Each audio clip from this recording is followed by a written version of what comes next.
My name's Glenn Aspesley, and I'm president of Friends of North Andover Trails.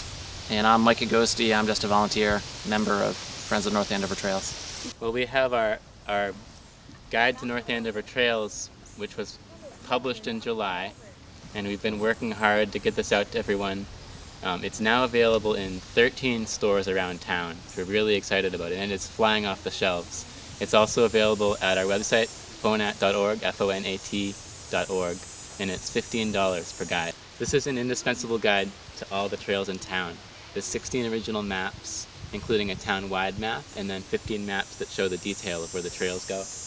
And then there is detailed descriptions of all the areas, including natural history of how open space became what it is today, and amazing nature photographs taken by local photographers. So welcome to the Enchanted Forest hike. This is Boxford State Forest. It is kind of the neglected redheaded stepchild of Harold Parker. Most people would walk in, they'd see where kids party, they would see devastation, and they would walk out. But once we go past that, it's a beautiful forest. I think all told, with all the pieces, all the parcels put together, it's somewhere between 1,500 and 2,000 acres. As we talked about out on the trail, and those of you who didn't come, please come out next time. It's a red pine plantation just in the middle of nowhere, in the middle of our forest. And just how close the trees are really filters the light and makes it just feel enchanted. It changes the light, the sunlight that comes in. You have the illusion of all these pillars, almost like a cathedral.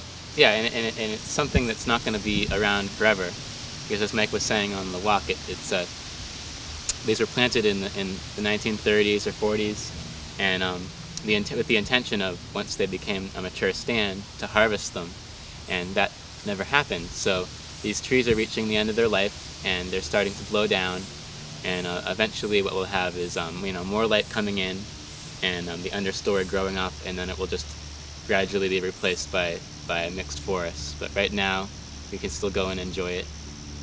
We're right on the fringe of where red pine grows well, or where it grows at all. And as the climate changes, it stresses the trees more, opens them up to different diseases and different insect attack.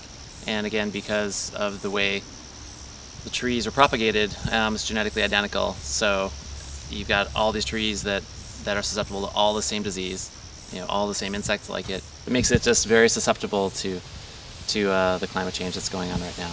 My guess, around 20 years, it'll be very different. Guided hikes go year-round. They're usually on the second Sunday of the month, and they're always in different places in town.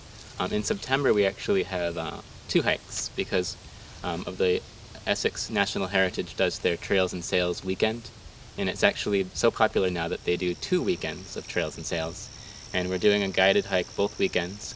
Throughout the winter, we actually keep doing our hikes, and as the snow comes, we switch over to snowshoes.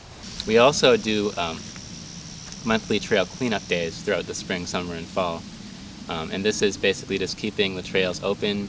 Some of them get a little overgrown, so we go through with either a brush mower or weed whackers or just loppers, and they're Saturday mornings once a month. If you want to come out and help us out, our next one is at Nazarenko Farm, where there's a handful of trails that always need a little love in the summer. If you're not on our email list, you're going to be missing out on all this, so make sure you go to the website and sign up for the emails, and make sure that you know about every event that we're doing, because there are a lot of them.